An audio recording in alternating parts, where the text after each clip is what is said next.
Assalamualaikum warahmatullahi wabarakatuh.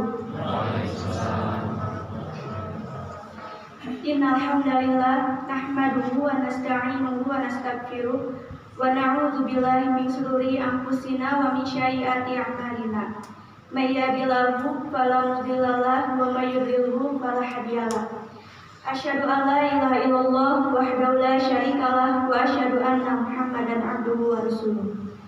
Allahumma shalli ala Muhammad wa ala ali Muhammad kama shallaita ala Ibrahim wa barik ala Muhammad wa ala ali Muhammad kama barakta ala Ibrahim fil alamin innaka Hamidum Majid. Fa inna asdaqal hadits kitabullah wa khairul hadi Muhammad sallallahu alaihi wasallam wa syarrul umuri muhdatsatuha wa kullu muhdatsatin bid'ah wa kullu bid'atin dhalalah wa kullu dhalalatin finnar. Amma ba'du. Segala puji hanya milik Allah yang telah menurunkan kitabnya sebagai petunjuk bagi manusia dan yang telah mengutus Rasulnya sebagai hujah atas mereka. Salawat serta salam semoga tetap tercurah kepada junjungan kita, yakni Nabi Muhammad Sallallahu Alaihi Wasallam, kepada keluarganya, kepada para sahabatnya, serta kepada para pengikutnya yang mengikuti mereka dengan baik dan benar sampai hari akhir nanti. Hadirin rahimakumullah, kita sebagai manusia yang diciptakan oleh Allah Subhanahu Wa Taala lahir dalam keadaan tidak mengetahui apapun.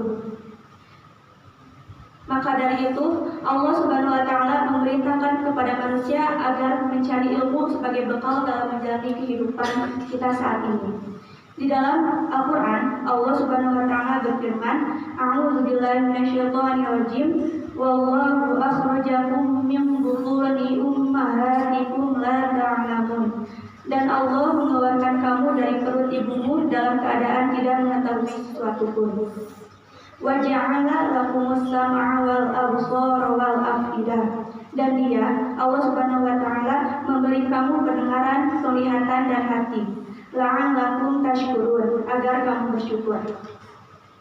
Hadirin rahimakumullah, Allah Subhanahu Wa Taala menjelaskan di dalam ayat ini bahwa sungguh manusia itu dilahirkan dari perut seorang ibu dalam keadaan tidak mengetahui apapun. Kemudian Allah memberikan pendengaran dan penglihatan agar manusia dapat mengetahui sesuatu hal yang ada di bumi ini, agar mereka menjadi tahu. Namun sekedar tahu pun tidak cukup. Kemudian Allah memberikan hati kepada manusia agar manusia dapat menimbang mana yang baik dan mana yang buruk sesuai dengan ilmu yang mereka dapatkan. Islam memberikan pendapat mengenai ilmu, yang mana ilmu diumpamakan ilmu adalah sebuah pelita yang menerangi di saat kegelapan. Dengan ilmu kita akan dijauhkan dari segala kesesatan. Di dalam Quran surat Al-Alaq ayat 1, Allah Subhanahu Wa Taala berfirman, Iqra bismi rabbikal ladzi khalaq, bacalah dengan menyebut nama Tuhanmu yang menciptakan. Allah Subhanahu Wa Taala memerintahkan kepada Rasulullah agar membaca ayat ini. Karena membaca adalah cara sederhana dalam kita belajar. Setiap ilmu pasti diawali dengan membaca. Dalam sebuah riwayat yang diriwayatkan dari Abu Dawud dan Tirmizi, Rasulullah Shallallahu Alaihi Wasallam bersabda, keutamaan orang yang berilmu dibandingkan dengan ahli ibadah seperti keutamaan bulan pertama atas seluruh bintang-bintang. Sesungguhnya para ulama adalah pewaris para nabi. Sungguh para nabi tidaklah mewariskan genar dan ilham, tidaklah, tetapi mereka mewariskan ilmu. Barang siapa mampu mengambilnya, berarti dia telah mengambil keberuntungan yang banyak. Mengapa manusia berilmu lebih utama dibandingkan ahli ibadah?